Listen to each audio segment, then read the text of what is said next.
Hi, everybody, and welcome to Metaphysical Insights. I'm your host, William Becker, and today I'm very pleased to have as my guest the one and only Karen Frazier. Um, Disclaimer, Karen and I have been friends for several years now, and I'm very fortunate in that respect. But um, Karen is somebody who does it all. I mean, she's an author, she's a medium, she's um, a metaphysicist in so many ways, and we'll talk about all kinds of things. Um, First off, though, how did you get involved in this, kind of in the nutshell, Karen? We only have an hour, right? And by the way, we have been friends for 12 years. 12 years. Okay. Yeah, we met in 2009. Okay. I couldn't remember the exact date, but I knew it was It was out there. 2009. Yeah. So how did I get involved in this? I was a spooky kid. And by spooky, I mean that I knew things and I saw things and I heard things. And I grew up in a religious family. And so it was not okay to have those things. Mhm. And so I just put them away for many, many years. And because I also wanted to be normal. Mhm. So when I was 21, I was a newlywed just out of college in my first apartment in Bremerton, Washington. And it was haunted. It was really, really haunted. I had all sorts of really creepy things happen there, which I completely denied. I pretended didn't exist. Right. And rationalized away as best I could, in spite of it being like really obvious activity, objects moving and faucets turning on and things like that. And so I put that away and just spent a lot of my young adulthood and early adulthood into middle age actually feeling out of sorts, having a lot of free floating anxiety, emotions all over the place, and just having these experiences that when I would have the experience, I'd just be like, nope, it's not real. And then in about 2008, I started writing for Paranormal Underground magazine. My friend Cheryl Knight runs it. She's the editor in chief, and it's her magazine. And she invited me to do it. And I was like, well, no, it's soccer season. Because I had young kids at the time and they were playing soccer. And anybody who's ever been a soccer mom understands the no, it's soccer season excuse. Right. It's a thing. Mhm. And so she asked again, and soccer season had ended, and so I was like, okay, I can do this. Soccer season is over, and so I started um, going all of these places and doing all of these things and having all these experiences with things that I'd been interested in my entire life, but had really just put to bed. And through that, I met people, I had experiences, I went places, and I started to recognize that the reason that I was unhappy and experiencing anxiety was because I was pushing down this part of myself that no matter how much I wanted to be normal, and how much I wanted it to not be real so that I could be like a normal mainstream person, that was the source of my anxiety, was ignoring those things. And so with that, I started to really explore and experiment and step back into my abilities. And in doing so, was able to find a way to communicate and a way to be in the world that I felt happier. I felt more authentic.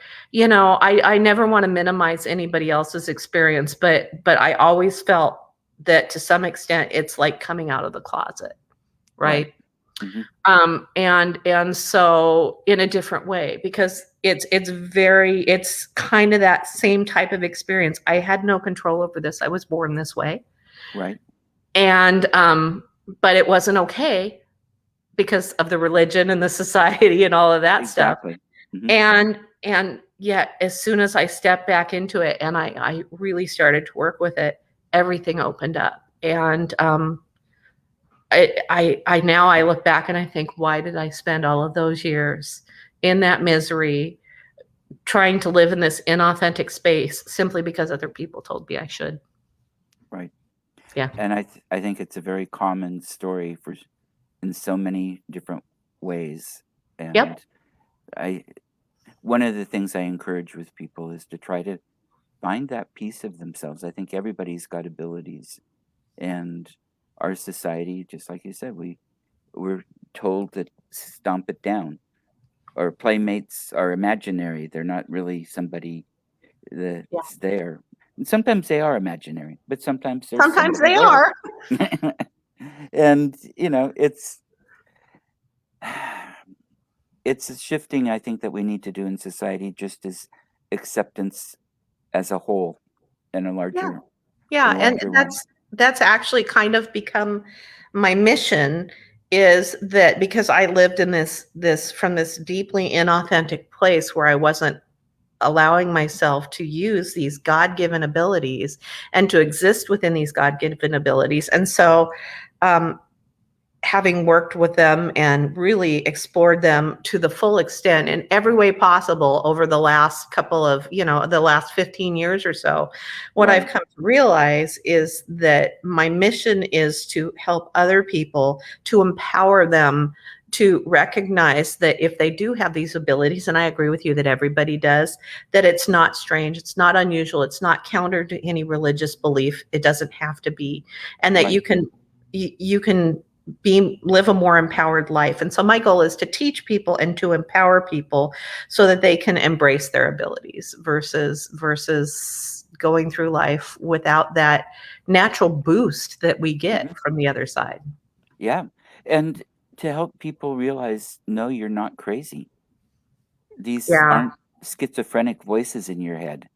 Yeah, I spent a lot of years thinking I was nuts, especially like when I lived. So I'm deeply empathic. You know that about me. Right. And when I lived in very crowded spaces, like when I was in college and lived in the dorms, and when I lived in apartment complexes and things, my emotions were like this all the time. Oh, And yeah.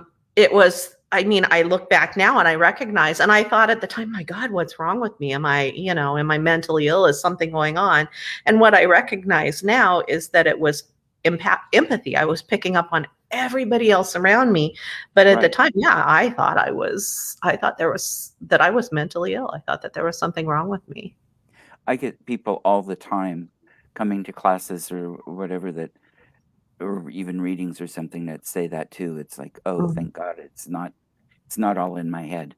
Yeah, if I had a nickel for every person who pulled me aside and said, "You're going to think I'm crazy," but yep, I would be a rich, rich woman. I know what you mean. Definitely. Well, and you've self-taught too, for the most part, haven't you? It's kind of a combination of self-taught and formal education. Some of it is remembered because a lot of it is stuff that I did very naturally when I was young. Right. And so it's been mostly remembering how to do those things again. But I attended the University of Sedona and got a couple degrees through there, went through their degree programs. So I actually have a PhD in metaphysical parapsychology and in metaphysics. Right. And I have formal education in all of the forms of energy healing that I work with. So I have formal training in sound healing. I have formal training in Reiki. I have formal training in all different kinds of hands-on. So it's been kind of a combination of self-taught, formal education, and then mentorship, being around people who have been able to remind me of those things that I don't remember. And you're one of those people who's been who stepped in as a mentor, and there have been many others. And I believe in paying that forward. And so now it's my turn to mentor people as well. Yeah, and I think you would do a beautiful job of it. Karen too has been a big stepping stone for me.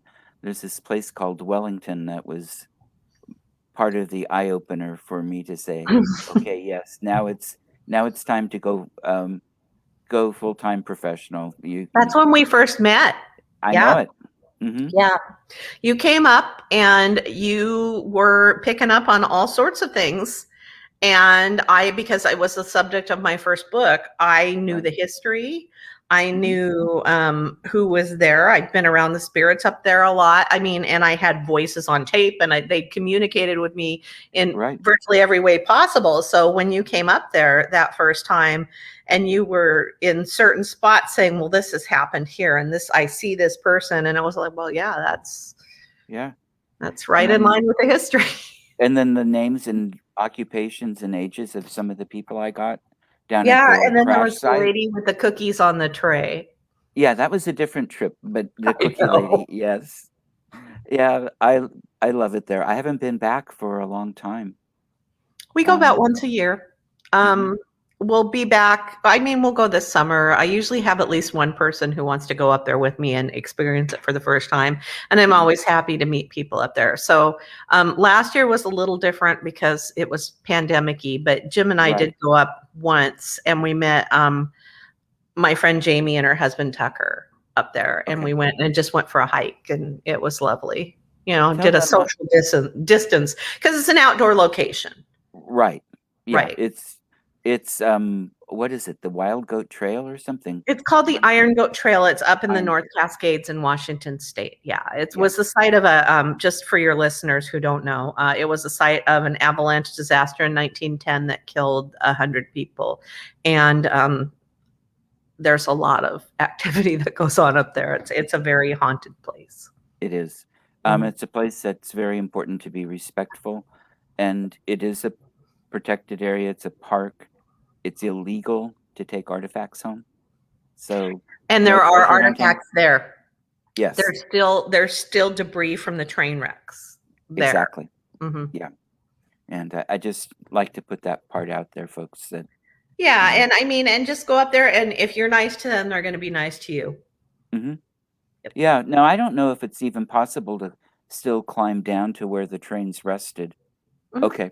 Because mhm. last time I was there, the slopes had gotten to a point where it was pretty difficult. Well, it's And not easy. no. We use climbing ropes to get down. Okay. And I we mean, didn't that use part of that is hatches. because we're old and we have old knees. Well, Um, that's true. Maybe. I mean, the old yeah, knees part. 12 years ago, I wouldn't have needed it as much as I do now, probably. right. Well, I mean, look, I'm in my mid 50s. I turned 55 in December, so yeah, I hear you. Uh-huh. You can go down there. It's really worthwhile going down there. You get a real sense of the history and of the tragedy that occurred there. It's rather stark and just to see the debris still there 100 years later and recognize what happened there, it's certainly sobering, um, Yes. but at the same time it's it's good to go and remember history because history is an incredibly important part of what we do, right? In Exactly. working with the paranormal and the metaphysical, you don't want to be stuck in history, but you do need history to inform you moving forward. Right. Yeah. They're in. They're completely linked. The Mhm. history develops the metaphysical from that, and you can't have one without the other. At least when you're talking about entities that were human. So, Yeah, for um, now that's also an area I think that there are other non-human entities as well. So it's kind of a magical place. So it's one of my happy places. What I've discovered is that there are places for me where Hmm. the around the world and around the country where the energy is really healing, freeing, opening up. And Wellington is one of those. It's in the mountains. But it kind of sits and so I've sort of developed this theory because a lot of the places are like Sedona, Right. Mount Shasta. There's a place, Petroglyph Park up in British Columbia on Vancouver Island, by Nanaimo that has energy like that. Bryce Canyon has energy Oh, like that. yes. Yosemite has energy like that. And so what I've sort of started to recognize is that some of these places, Red Rocks in Colorado, Red Rocks has that energy. But what I've come to recognize is that energy, which we refer to, I think, as kind of vortex energy. That's how they refer to it in Sedona, right? Uh-huh. But what I've sort of figured out, sorry about Mickey, it's going to happen. He's going to bark. That's What okay. I've sort of figured out is that it's places with large amounts of rocks that are in kind of a bowl formation. And it's that I believe that that's what causes that energy. And if you think about the how Wellington is set up, that it's in that bowl, right? That's right. It is. Mm-hmm. And then red rock countries, I mean, you've also got iron content in the soil. That's why it's red often. Yeah, yeah. Well, and like Yosemite, I mentioned, is all that granite, right? Yes. Yes. And so I think that there's tremendous, it's earth energy. And I think it becomes almost like this big satellite dish for spiritual energy That makes to a lot of magnify and sense. collect and send it out. Yeah. Yeah, that Yeah. makes a lot of sense. I've got to get up there this summer somehow. It's a long drive. I usually like to spend the night someplace It else. is a long drive. I I mean, think it's 3 hours. It's 3.5 hours for me, and you're another hour and a half down the road. So yeah. yeah, it's and it's limited when you can go because of the snow. I mean, Yeah, they had an avalanche for a reason. yeah, right. It's usually like July-ish to like the end of June, beginning of July through about mid to the end of October you can go. But my son just moved to about an hour east of there, so I feel like we'll probably be passing by Ah, it and possibly stop in quite a bit. sounds good, especially Yeah. when the snow's out of the pass. Mhm. So, yeah, excellent. I didn't realize Wenatchee was, or where he was right there. I Yeah, get, yeah, it's like you come down out of the mountains and it's probably like about 45 minutes from Wellington into Leavenworth, that little cute little German town, and then another maybe 15, 20 minutes to Wenatchee. So, yeah. okay, fantastic. I get east of the Cascade geography in Washington mixed up sometimes. I do the same with Oregon, so I get it. Yeah. Okay, good. Um, tell me about your latest book. I'm excited about this one. I'm excited Yeah, about all your books, but to me, this one felt riskier than some of the others I've done because it's while it's still very much in line with the stuff I write about, which is energy healing and personal empowerment and growth and things like that. It felt a little further afield from my other books because most of my other books have been like crystals books, Reiki book, things like that. So this book is called Transform Your Life with Alchemy. I have to look because it's sitting next to me because I never remember the names of my books. I'll be real honest with you. People are like, well, what's the name of your book? And I have to look it up. I have the same problem, and I've only got 2 out. Right, I know. Yeah. And so it's called Transform Your Life with Alchemy. And essentially what it is I kind of look at it, it's a series of exercises and journal prompts and ways of thinking about how you exist within your own life that can lead to personal transformation. And so what I really think this is a book about shadow work and working with your shadow self and accepting your shadows and integrating them so that you can move beyond all of the things you do to hide your shadows from yourself in the world. And so to me what the book is really about is shining light on your shadows and stepping out from the shadows, regardless of what they are. Because Right. what I have found in my own life, and this all comes from personal experience, we were talking off air, but everything I've done is I've lived this stuff. This all comes from personal experience. And so Transform Your Life with Alchemy all comes from personal experience, but it puts it in the framework of alchemy, which is, the transmutation of lead into gold is what alchemy is. And this is personal alchemy. So it uses the stages of alchemy in a spiritual and transformational way. Yeah. And it's one of the things I like about not just this book, but all of the books you write, is you take a subject that can actually be pretty mind-bending, and can be pretty heavy in depth, but you present them in a way that are they're approachable, that's something people can get their head around, but you don't talk down to people, you're not patronizing either. And No, look, I've been there.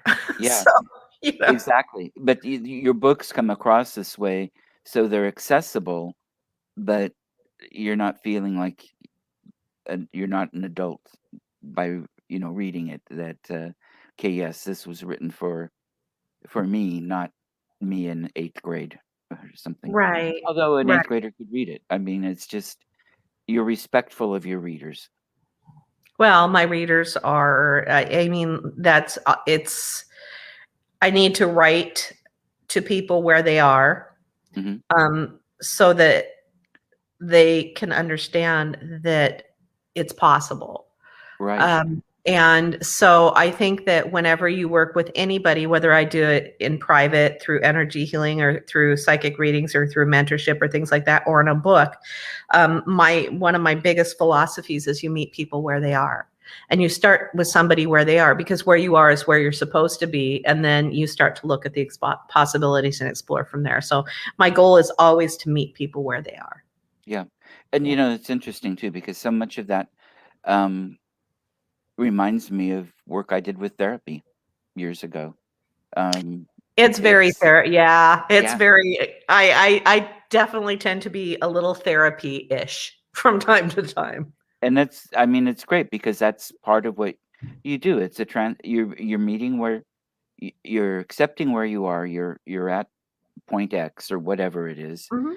and you're learning about yourself and working with it and working with these pieces from the past that have created shadows or tapes and how to transform them. I mean, this Yep. is this is a fantastic way to do it.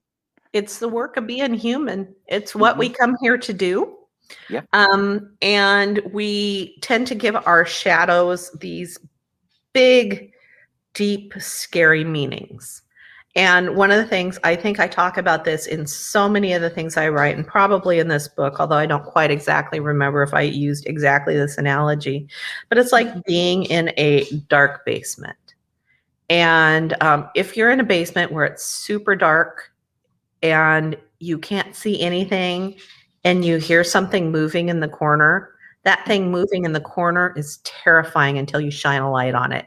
And as That's soon right. as you shine a light on it, you find out it's a cat or, your best friend or something like that. And so that's what shadow work is. Shadow work is that we take these things that we think are so unacceptable about ourselves.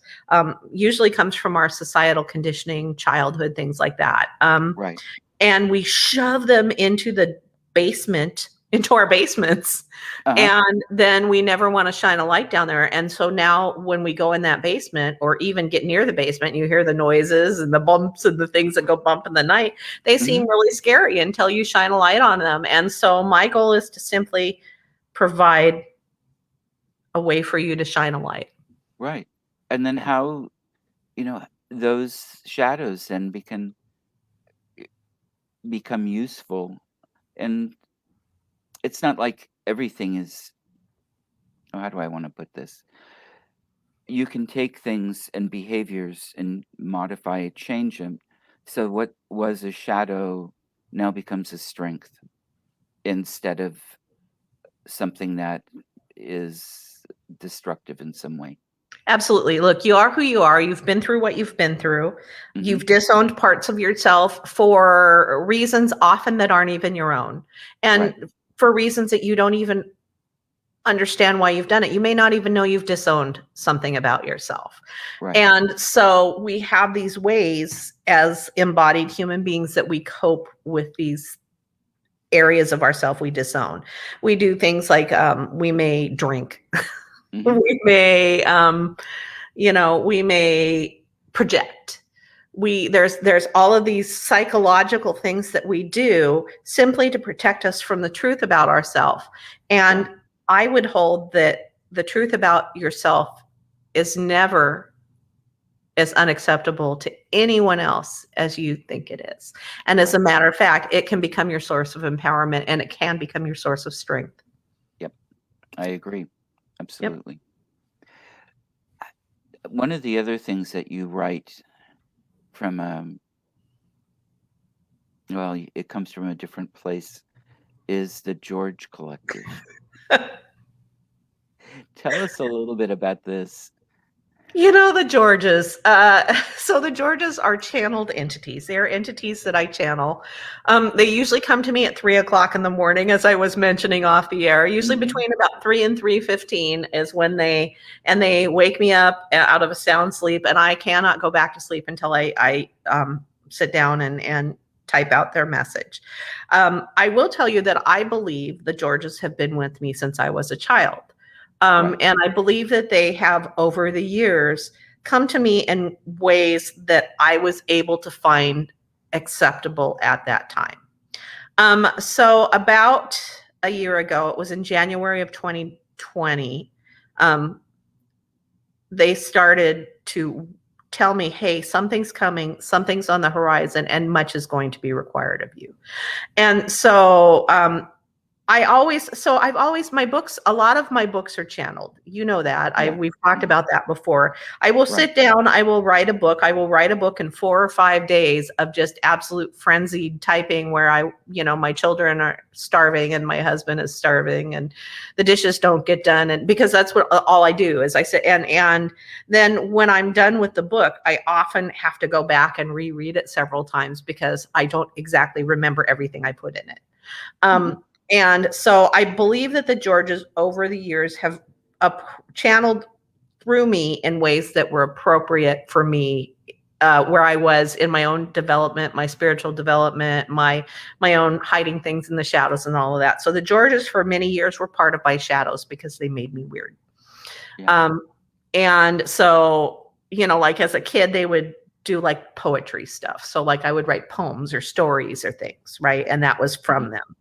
And so in January of last year, Jim and I were traveling. We were down in Orange County, as a matter of fact, and I started having these dreams. And I mean, like really, really intense dreams that were hyper real. And it was them, and I kept saying to Jim, they're trying to tell me that something's coming.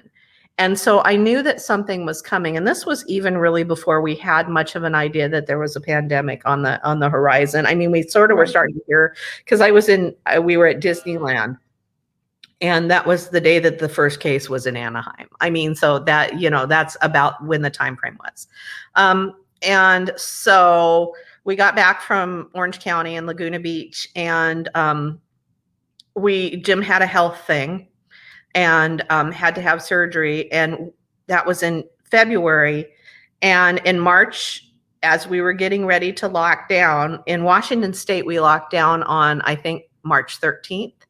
And Okay. my first George message was like March 13th or March 14th. And they just, they had stuff, they'd been preparing me. So I knew it was coming, but I didn't Mhm. realize it was going to be like I had to get those messages out the second they said them. And Right. so they have been really talking about the opportunity that this last year has presented us with and what Mhm. those opportunities are and how we can shift as a species and use it for the positive aspects of our species to grow and shift and reach a higher vibration versus kind of what we've been doing. So Right. Yeah. I yeah, it's what we've been doing hasn't worked, and not very well. I And I mean, but from what they tell me, those things happen for a reason, mhm.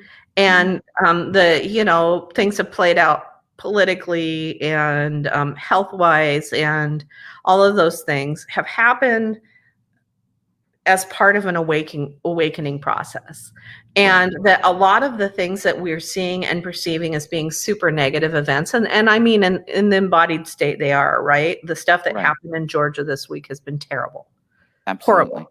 Absolutely. Mhm. But at the same time, they are a pushback of old energy because we're shifting into new energy. And so old energy never just goes away. It has to push back first. And so that's what's happening. And Okay. that's why, so while it may seem like things are worse than they've ever been or whatever, it's actually just it's the dying gasps of that old energy pushing back. Okay. Yeah. Very good. Because I don't see all of them. I don't get all the posts and notifications, but I read them when I can. And They're when I all on my see them, website. Yeah. They're all on yeah. my blog. Make sure that you put on the comments here the website and blogs so that people know how to get there This and thing that says private chat with hosts and other guests. um do you have something underneath that up at the top? Do you have a comments I above do. that? Hit that one Oh, and then you can go and you can see Vivian said hello lovely people. yeah, but it's not letting me put anything in. Oh, it isn't? Okay, well Mm-mm. if you put it in the private one, I can copy and paste it into the public one. I'm putting it now. So it's all in my blog. I believe that I just last week what did the 22nd channeled message from them. Wow. Yeah, so but that's I mean been over a year. They started out very hot and heavy, like every other day or so for a while, and in the last probably 6 months it's been much more manageable. Things have settled down a little bit, yes. Mm-hmm. Here we go. Let me see.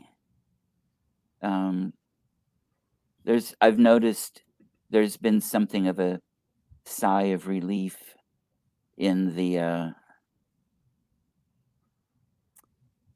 just kind of in the universe, I think. Well, It I think just what's doesn't feel happening as is that tense. I think what's happening is that so we're shifting our energy while we're still in human bodies. We're raising our Mhm. vibration, and that's a hard thing to do. Yeah. What the Georges have indicated to me is that humanity has tried this 2 other times, and they actually had to extinct themselves. There were 2 mass extinction events of humanity as they tried to shift. So I would guess that those are like Atlantis, the myths we hear from like Atlantis and Lemuria and things. Mhm. And so what they're saying is that we are the third wave of humanity. There are some that are being born that are the fourth wave that are of this new vibration. And some of us are just trying to do it in body. And this is the first time that we actually have the opportunity to do it without wiping ourselves out. Okay. And yeah, and so I think what's happening, that sigh of relief, is that I think that we're starting to get critical mass where more and more people are shifting closer to that fourth wave energy that our young people are already being born with. So like us geezers are starting to shift, and as more people shift, you'll find kind of that. So yeah. That makes sense. That makes a lot of Mhm. sense. And I hope that continues. For a long time, I haven't been quite sure which way things are going to go. It's supposed And to continue. yeah. Yeah, And I mean, we always have choice. We can always go back, oh, yeah. but why would we want to? We wouldn't want to if we're thinking, but often people like what's known, even if it's uncomfortable. Yeah, the devil, for Yeah, sure. Yep. exactly. And we see it in human behavior all the time. And We do. That's why we don't do our shadow work, is that devil, is, yep. mhm, exactly. Um, let me see. Now, you've written books on healing. You've written books on crystals. You've written books on dreams. Karen is my go-to person when I have people ask me about dreams or crystals or something. I send them to Karen or to her books because, well, I trust what you say. Um, I know the integrity behind it, and those are areas that I'm not an expert in, and so it's nice to have somebody I can send a good referral to. I appreciate it. You're welcome. It's a rough world out here. There are a lot of charlatans, and it's important to have people who have integrity, even if you don't always agree. You There still. are, but I do believe that most of the people that would be labeled charlatans, I believe that they have genuine abilities, but that ego asserts itself. Right. And ego always tells us that we have to be right Right. and we have to impress people. Hmm. And, like I get it. When I do readings, I still stress out a little bit, and I still always do that internal check and think, okay, is this coming from my ego because I want to be right, or is this actually genuine? And so, especially the last year with the Georges really being pushy and stuff, I've really had to do a lot of gut checks to make sure that I'm doing things within my integrity. So people who are labeled charlatans, I do think that there's a genuine ability there, but it's just that it's being driven by ego versus their higher selves. And I think we all risk that. I think you're right. Mhm. And well, it goes back to everybody, I think, has abilities too. I mean, so naturally they would. But then it becomes about fame and fortune. One of the things I tell my students is you have to get over ego, including you have to get over fear of being wrong. Sometimes the most ridiculous thing that you pick up that you swear can't be real is exactly perfect. It hits a nail on the head. Yeah, I And actually have a story about that. You remember Robin? yes, Yes. So Robin is a friend of mine, and when we were just first starting to be friends, I started. Her brother and her mother were both dead, and I was at her house. I think you were there too. I think we were both there that day. We I went to think their so. house, Uh-huh. and um, her brother was talking to me, and I kept when he was telling me something about his mustache, and what he was saying felt uncomfortable to me to say. And Right. so what I kept saying, do you remember this? And I kept I saying, he's got do. like a big bushy mustache. And she was like, no. And finally I hear in my head, God damn it, just say porn stash. And I said, Right. and he'd been saying that all along, but I was trying every way Mhm. possible not to say porn stash, right? Because Right. her brother was dead. I didn't want to insult her. And I finally said, he wants me to tell you he has a porn stash. And she started to laugh, and she said, the joke was that if he could grow a mustache like I could grow hair, he would have a porn stash. And so, I mean, but yeah, my ego didn't want me to say that. My ego was like, no, come on, you might hurt her feelings. This is her Right. brother, Yeah. but Mhm. And we're not doing the client or whoever as a favor by not telling him what we get. by But filtering. yeah, I've had things that sound like a B movie that were absolutely spot on, and you think Yeah, you I've can't had to possibly. learn. Yeah. Hmm. Yeah, it's a And process. I mean, it is. every once in a while, still something comes up, and I think, do I want to say that? But I just have learned that you just got to trust it and say it. And I've learned sometimes there's a way of saying it nicely. Um, Yeah, that's what I was trying to do with the porn stash, William. yeah. Oh, I know. It sometimes sometimes you still can't. I mean, sometimes it's a little difficult to tell somebody, well, you were a madam and had about 10 girls working for you in a past life or something like that. Unless you know the person pretty well. Um, but you can still, I mean, you still do it. You just do it in a way that isn't, can say the words, but in a non-offensive way. Um, I try. yeah. Yeah. Well, I don't think people take offense at you very often, do they? I wouldn't think so. No, I mean, I try to be pretty gentle with my words. I try to choose my words pretty carefully and not Right. be offensive to people. Hmm. Yeah. Oh, well, now that you've got this book finished, what's the next one? I have one coming out in the fall. Hmm. I am not allowed to say what it's about yet. Okay.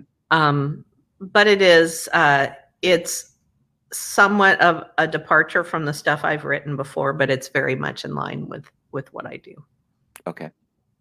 Oh, good. I And look I'm forward super to that. excited about it. I can't wait to be able to tell people. Yeah. Oh, I want to know. Um, I want to read it. So,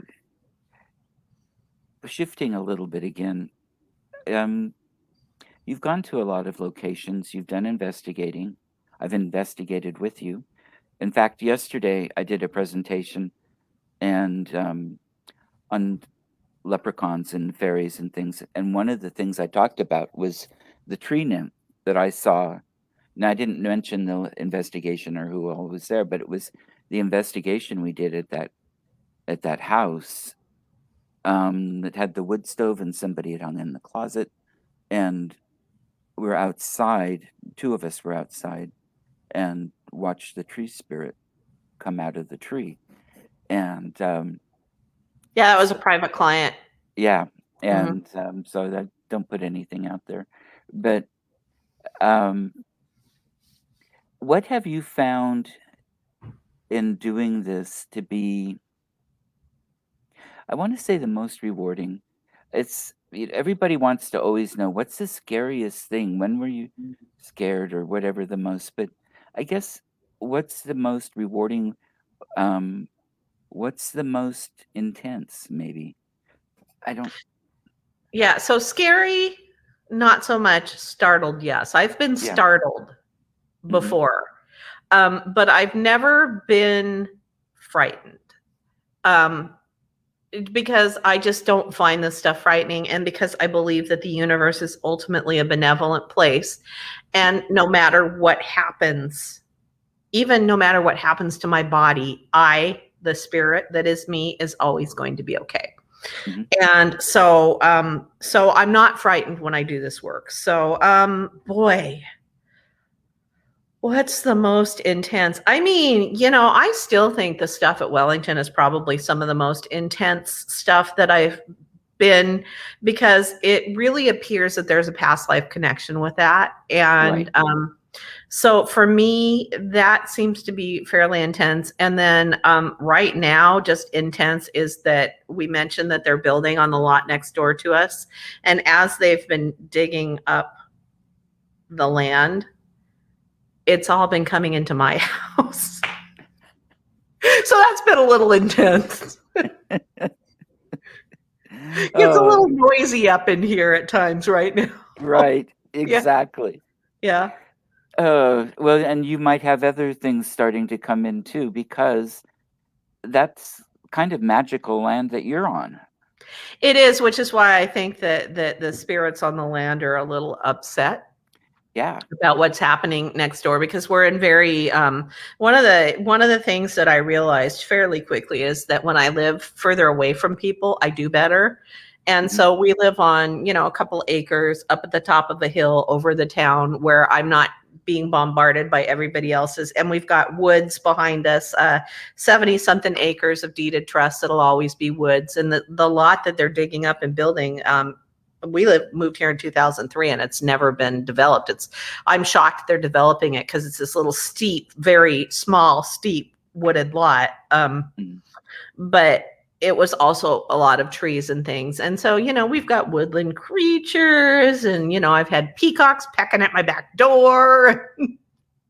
We've had cats, big cats, and bears and deer and raccoons, and I have little birds that knock on my window all spring long. I'm actually surprised there aren't any knocking right now. I had a hawk the other day that was Oh, sitting wow. on out front that was knocking on my window all day long.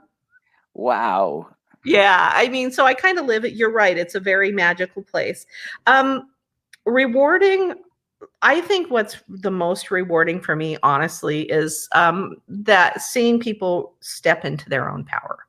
Right. And I've seen it many, many times. And it's just such an honor that people want me to work with them and help them and mentor them to grow and shift and change. And so that's the rewarding. But the intent is, sometimes you encounter spirits, and they're in trouble, not in trouble in a they're spiritually in trouble because they don't recognize who they are and what situation they're in. And Right. so they're confused, or they feel like they have to stay here for some reason, usually a reason that is just not really that great of a reason, but they think it's a great reason, right? Like, Hmm. well, I was bad in life, I think I'm going to hell, things like that. And so those can be some fairly intense cases. But when you can actually talk to them and say, okay, well, this is what's going on, and they actually hear you and recognize, I feel like that's both intense and rewarding. Yeah. Mhm. Fantastic. And intense to me doesn't necessarily have to be bad. Mm-mm. It's, so. Um, Actually, the most intense, I'll be real honest, the most intense was my dad passed a couple years ago. He died of lung cancer and he was in hospice. And the most intense was standing in the room as he was dying and feeling people come for him and feeling him go. I mean, like to the point that I signaled to Jim that it was going to be his last breath, and it was because I wow. felt them all come into the room. And it was intense. At the time, it was intense in a sad way, but it was also very comforting. And then as I was driving home from hospice after he had passed, he was like that night, within a couple hours, he was in the car talking to me. And he was jabbering on about it. My dad was a very curious person, and he was very Uh-huh. curious about the other side. Mhm. And so he was in the car. I'm seeing this and I'm seeing this and I'm seeing this. And I kept thinking, oh, that's just wishful thinking. This is what I want to hear. So this is what I'm hearing. And we got back to the hotel room, and Jim had to go get something out of the car. And my dad was still yammering on. And I was just, in my head, I was rationalizing it. Oh, I just want to believe this. So this is what is happening. And he actually yanked my hair and said, damn it, Karen Lynn, listen to me. So that was intense. Yeah. Oh, I love it. I Yeah. love it. Yeah. Yeah. That makes it pretty real. But that's so comforting too, as far as what Mhm. he's describing, Yeah. and especially from somebody who had been religious. You talked about the religious Catholic. growing up. He was Yeah, raised Catholic. Yeah. and the other side isn't what we're taught in confirmation class. Um, I've No. taught confirmation class. I know what they teach, and it's Well, not and what we experience. yeah, and for him, it was even maybe a little more so I believe that his mother was very psychic. I used to come down to the Christmas tree and she would be touching presents and telling me what was in them. But she was a very proper Catholic woman, and therefore it was just a party trick in her mind.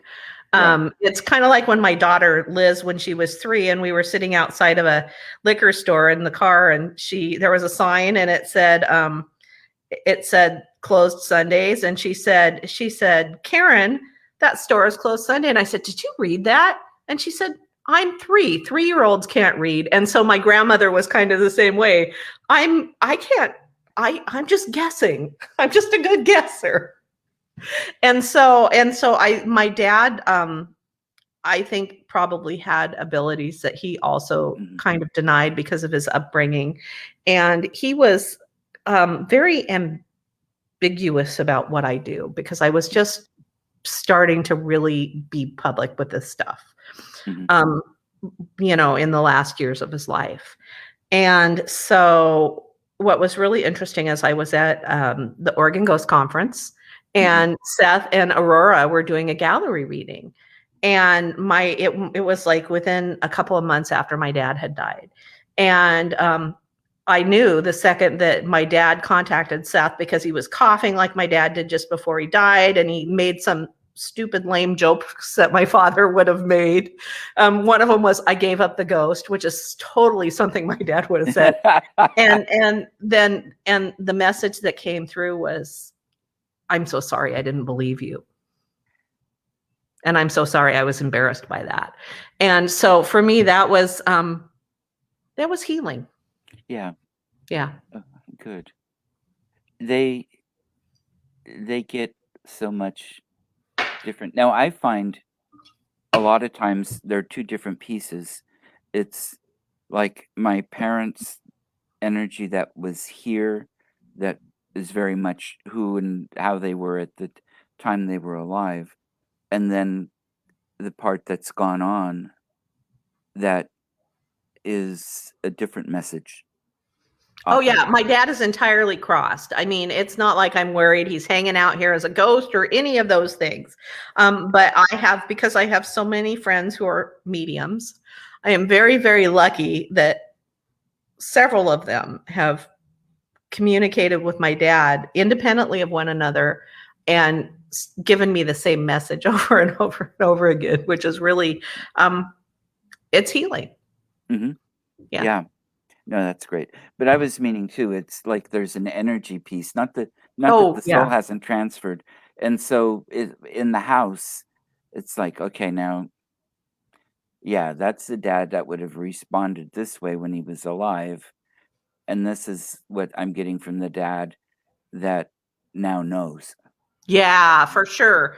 I haven't necessarily had that experience so much here because you live in your folks' house, right? Right. And so, I mean, my dad was only here in this house a few times after we bought it, and so he was never real tied in. I kind of curious to see how it would feel, Mhm. like up at my mom's, and I don't really feel him there. I mean, I think he really, I know that he's there as far as I know he checks in with my mom. I know she would never believe that he did. So he Mhm. does it probably when she's sleeping. Um, Right. but I don't feel him there. And I think that's good. I think that's good. I think he needs to be, I'm very much like him. He was always this very all or nothing person, right? And I think that he is all over on the other side. Yeah, that's great. And, here too, my parents aren't here all the time, but they visit sometimes. Yeah, yeah, my And dad comes in my dreams and stuff.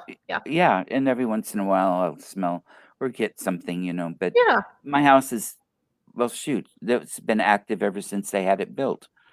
And, it was built in a field. Well, in a subdivision that was a field when I was a kid.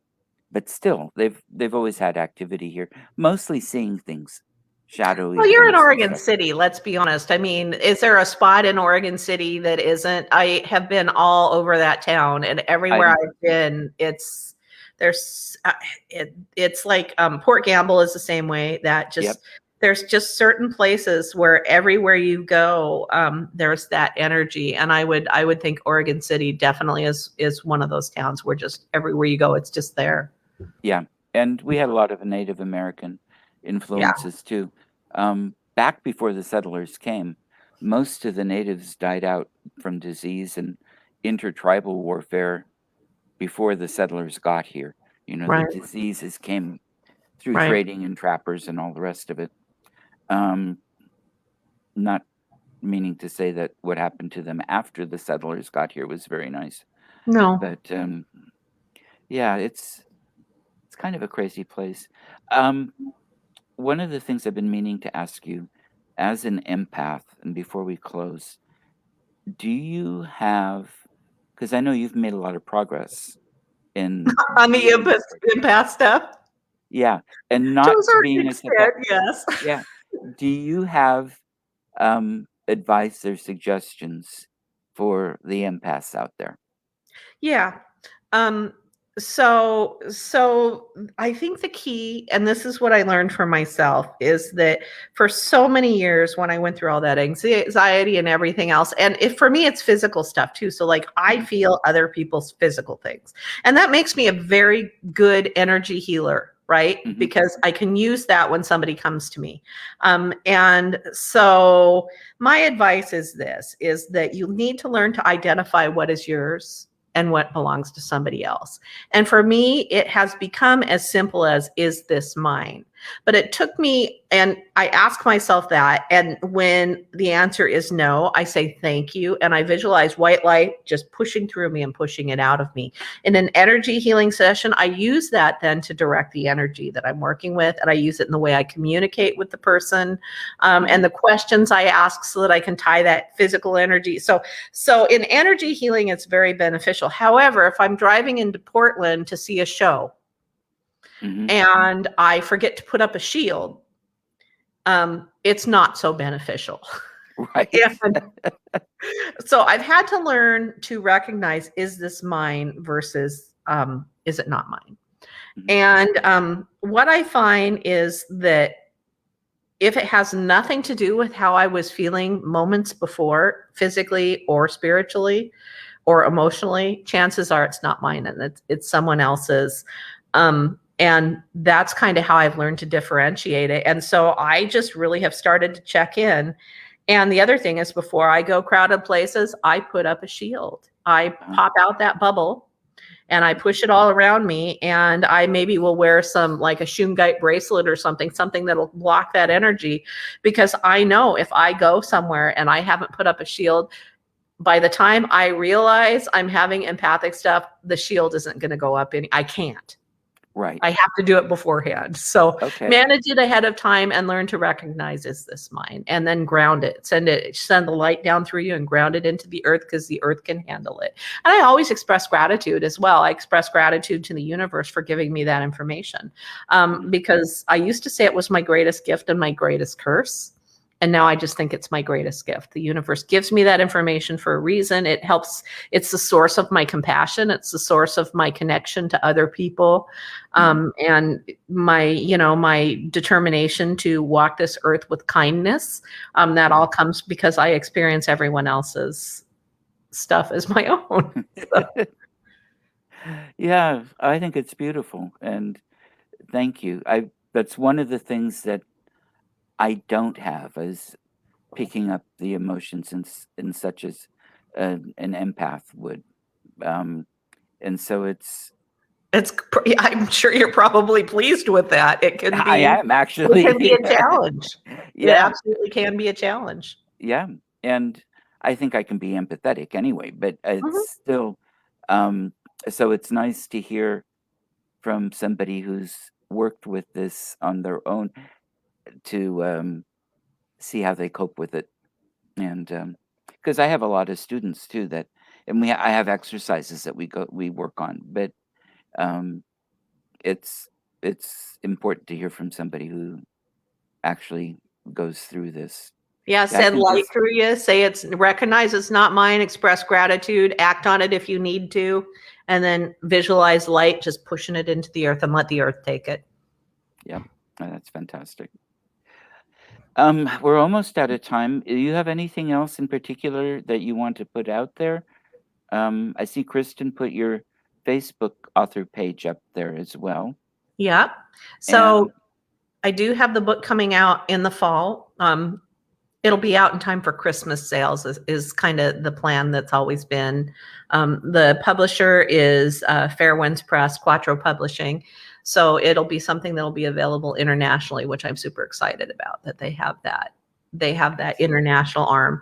And I think it's something that'll help a lot of people. And so I'm really excited. I wish I could tell you more about that. But if you follow me on authorkarenfrazier.com, which is my website, you can sign up for my newsletter. And I'm not super consistent with my newsletter, but I do what I can.